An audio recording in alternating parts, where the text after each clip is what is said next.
Tony this week, and with big shoes to fill, and we mean big shoes. Joe Marshall, and hi, Joe. How are you? I'm doing all right. I hope I'm up to the task. Oh, you'll be up to the task. You're always up to the task. I mean, we're all in this together. But anyway, it's summer. It just seems we went from winter to summer. Okay, and with that in mind, we should probably be talking about something summery.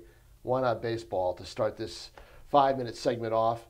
And the Boston Red Sox. It's early. I mean, I'm sorry, it is early. You cannot panic. But they show signs of a traditional Red Sox team from the 70s, the 60s, even the 80s. Good hit, and they pitch. Can't pitch. I don't know why anyone would be surprised about this. I mean, they went out and got, when they failed to get John Lester, they went out and got whatever was on the scrap heap. If that was Plan B, then wow, I don't know who came up with it. Well, I'll tell you what, because not only did they sign off the scrap heap, or did they grab off the scrap heap, they signed these guys to long-term extensions. It doesn't make any sense. Rick Porcello's a $20 million a year pitcher. And then you have a guy in Wade Miley who had a over 4 ERA in the NL West last year. I mean, playing for a terrible team in a terrible division. Yeah. And you give him that much money, you bring him and you get a guy in Masterson who wasn't even good enough to stick with you, 5 years ago. Well, they traded him for Victor Martinez, I think. But Porcello, I think, is their best pitcher overall. The guy that strikes me is Joe Kelly, because the more you watch him, the more you have to think he's miscast as a starting pitcher, because he's not really a pitcher. He just rears back and fires it. Yeah. He's a thrower. I was in a rare position when they made that trade last year. You know me being a Pirates fan. I see a lot of the St. Louis Cardinals, sure. Unfortunately. I thought he was a very good starter in the National League. I'm actually kind of surprised that he hasn't had as much success here with the Red Sox than he did with the Cardinals. Not to say, of course, National League, American League, they're big difference. But I thought he'd be better. I am too. I thought he'd be better. But now that I watch him, he really just doesn't seem to hit the corners. He doesn't seem to throw off speed. He just rears back and fires it, which I think the Cardinal people will probably tell you that they were at one time thinking of making him a reliever, and a short reliever at that. He would be a good one. But as a starting pitcher right now, What I want to know is if all these guys need work. Isn't John Farrell supposed to be the guy that works? I mean, he was their pitching coach in the past. He's supposed to be the guy that works with these guys to get them better. Why aren't any of these guys getting better? I think that's something that seriously needs to be looked at. I think it's something they'll look at. You're right. And the thing is, you wonder about that. Now the pressure is going to be on John Farrell, because they've gone, feast or famine, World Series title. But a last place finish. And I mean, you think that lucked out? I mean, I don't know, Joe. You win a World Series, you win a World Series. I mean, aside from the World Series year, Farrell hasn't coached a winning team. Yeah, he had Toronto, 3 losers in Toronto. Yeah. He's had 2 losers here. That's 5 out of 6 years that he's been. His teams have finished under 500. That's true. That's true. And the other thing, too, is he hasn't been able to turn Clay Buchholz around. I don't think anyone can turn Clay Buchholz around. It's sad, there's only one person that can do that, and that's Clay Buchholz. And he doesn't look interested in doing that. No, that's not going to happen at all. So in that case, who do you think in the AL East is the best team? Your guy Russell Martin beat my Yankees last night. I'm not happy about that. And I picked him up on my fantasy team. The old Pirates catcher. I was at my baseball draft this year, and I picked him up. He was the first catcher I picked up. Everybody looked at me like I was crazy.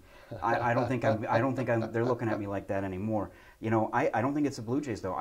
You'll like this. I think the Yankees are the best team in the AL East. I don't know about that. I really do. I don't know. I just don't know. They don't have Tanaka, and it's just kind of the division's that bad though. Yeah, Baltimore. I like Baltimore. I think when it's warm weather now, they're going to hit the whole bit. What about your Pirates? What do you think? They've been struggling. They got swept, didn't they, over the weekend? They've lost 5 of 6 or 4 or 5, something like that. They played basically 4 games against the Cardinals. Thankfully, they only could lose 3. So many extra innings. Their offense is just in shambles right now. McCutchen's not hitting. That's the big one. But there's so many other guys in that lineup that just aren't doing what they're doing, and their pitching has been tremendous. Just a lot of Major League Baseball left to be played. I think that right now it's so early. We are going to take a look at the standings now, just take a look at who's off to a good start, then checking them in 2 months.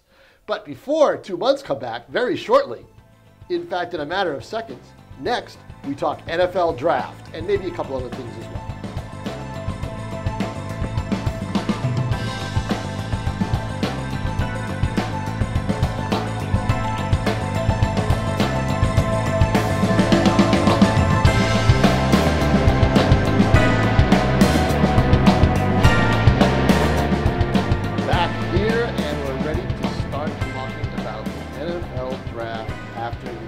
roll call for the NFL is over with. Another 3-day extravaganza that produced 256 players, and then the rookie free agent sign and everything else. You know how much of the draft I watched?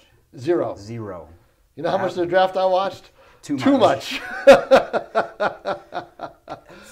It's tough. I thought the intrigue. Let's talk general first, and then we'll get into a little bit of the Patriots. I thought the intrigue was the second pick with the Tennessee Titans, and boy, was I disappointed when they took the quarterback that the commissioner of the NFL's name cannot pronounce his name. That's embarrassing. That's really embarrassing. Mariotto. It sounded like there were some teams that threw everything at Tennessee, trying to get that pick. Cleveland too. Cleveland was in on it too. Yeah, sure, because they realized that Johnny Manziel was a huge mistake. Well, I don't know about that. I mean, weren't there rumors that they wanted Sam Bradford? I think they were trying to get that pick to try to then send it to Philadelphia. And get Brad. I think they did because they knew Philly wanted.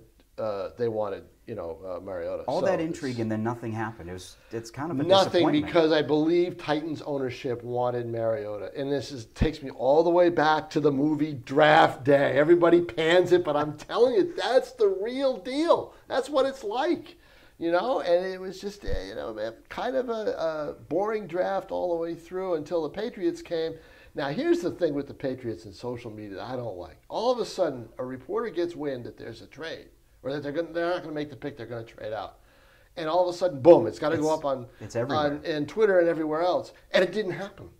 And we're all tweeting and all writing that they're traded out, that the Patriots traded the 32nd pick, and they ended up keeping it and taking a pretty darn good player. One of the 5 guys that in my preview I said they might go after. I lucked out. Good for you. How about that, huh? I lucked out. Yeah, Malcolm Brown. I think the whole strategy is fill in the defensive line with a lot of bodies and see what happens. That's what it seems like. Fill in that front 7 with guys, because they also picked up a guy I'm familiar with because he went to Pitt, Jabal Sheard. Yep, the free agent. In free agency. But what about that second? They needed to do a lot of things there, and how does that look? You know what? It's they cut Alfonso Dennard, who I thought I had plugged in as a starter for them possibly. I don't know what their plans are with the secondary. It's a mystery. We'll see what happens. I just don't understand it. I really don't. But you know what? I guess the old expression is, in Bill we trust. Do we trust that this is the case? Because now they're back to the old formula. Put the pressure on the quarterback, try to, at that front 7, to take the pressure off the defensive backs. It hasn't worked in the past for them.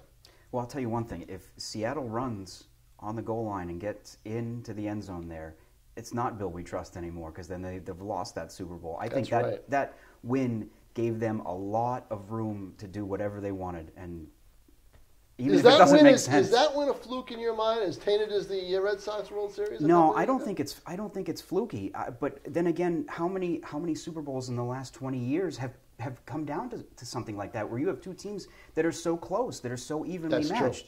True. Aside from that, the year before, Seattle and Denver, there haven't been many of those. No, there haven't, and I think that those 2 teams could also play again next year out in Palo Alto, now, or San Francisco, wherever it is, wherever. Not in the San Francisco area. Yeah, it's not in Stanford, but it's somewhere close.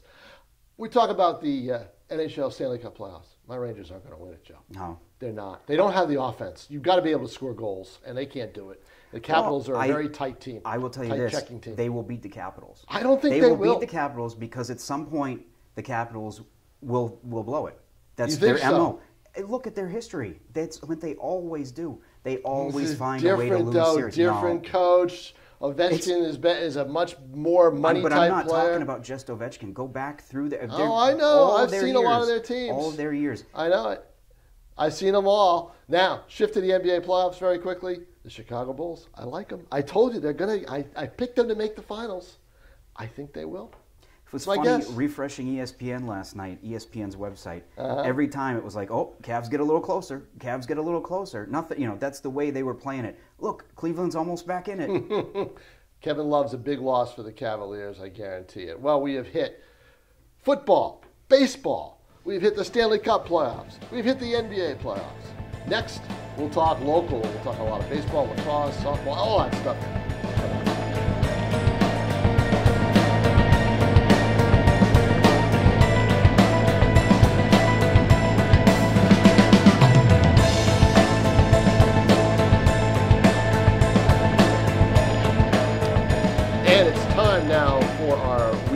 wonderful segment, and there's a lot of spring sports to talk about. I think the biggest thing still is boys lacrosse, because again, this week we had another big meeting. We had the big three in Division I all playing each other this year. We've got one game left with that, with BG playing Bedford, and that's coming up next week. We'll preview that next week. But right now, we're looking at Pinkerton and Bishop Girton, and that was not a close game. No, it was not. It was an eight-goal final. I mean, there was a point in the third quarter where it was about to go into running clock. BG got up by 12 in the third quarter, and Pinkerton came back and started to make it a little bit interesting. They're not at that level this year. They're young. They're inexperienced. Pinkerton coach Brian O'Reilly said yesterday when that game was over, we've got a month to go, and just that month of practice will make us better. And he's right. But you look at their schedule too. There may not be another loss on that schedule of theirs. Right, but do those teams make Pinkerton better by playing them? That's the thing. I think he thinks, Coach O'Reilly thinks that those just getting out there and playing will help those guys. But you look at the other side, BG, they're not as deep. We may have talked about this last. They're not as deep as they were last year, but their talent level, their top end guys are so much more advanced than where all of those guys were last year. They've got some fantastic players out there, and then you look at the other side with Bedford. Last Saturday they had that big game against Lexington. I thought there was a chance, that could be a good game. They end up, it was only a 9-3 final, but they end up controlling the second half of that game, doing what they want to do. Right. Their win streak is now at 69 games. It's amazing. Everybody looks at BG and everything else, but Bedford is just the Bedford is right there, sleeping giant. Right now, they're not really sleeping. Everybody knows about them. BG and Bedford. That's on the Thursday of next week. It's on the 14th, 7 o'clock start. That'll be a big game. We will preview that next week. You might want to show up at 6 o'clock if you're going to that game. That could be, yeah. You get a 4-figure crowd, do you think? I think it might get one? I think so. I think it Which would be amazing for the sport of lacrosse, which shows me how far the sport of lacrosse has come, because I covered it in its early stages back in the 90s, in the mid-90s, when it was just late 80s, early 90s, and just starting to round into four and taking off. And now all of a sudden, they get big crowds there for the finals. They've gotten big crowds in the past for the final when it's been at Bedford, when it's been at Stellos. I think this crowd, four figures might be a stretch, right? But this could be one of the biggest regular season games, at least in the history of it. That isn't BG and Pinkerton or Pinkerton and Nashua back in the the day. Exactly. Should be good. It's going to be a good. I hope it's a good one. I hope that it's a close game. I don't think it can miss. History. Let's talk about it. Bill Dodd, the Souhegan baseball coach, 500 career wins. He picked up his 500th win last week. He's coached at Sanborn. He was the coach and athletic director at Bishop Girton, coach and athletic director for a couple of years at Milford, and then transitioned into Souhegan. He's been the only baseball coach they've had there since '92. And, he made a joke last week that he got to his 500 wins against 411 losses, which he said was a state record. I don't know if that's actually the case or not. But hey, if you're going to be around that long, you're going to lose a lot of games and as well. He's only the third coach to reach 500 wins. Yep. And that to me is just remarkable. Well, I've covered him for a long time, and one of his players, I've covered his players and his players' sons. Because that happened too. One of his players back in '87 in the title game when Walter Robleski pitched for BG, inside was a left-handed hitter. He was a catcher named Jimmy Fortin. Hit a line drive, left-hander, inside out at a line drive, nailed me in the shoulder in the state championship game when I was trying to take photos. Bill had some sympathy for me.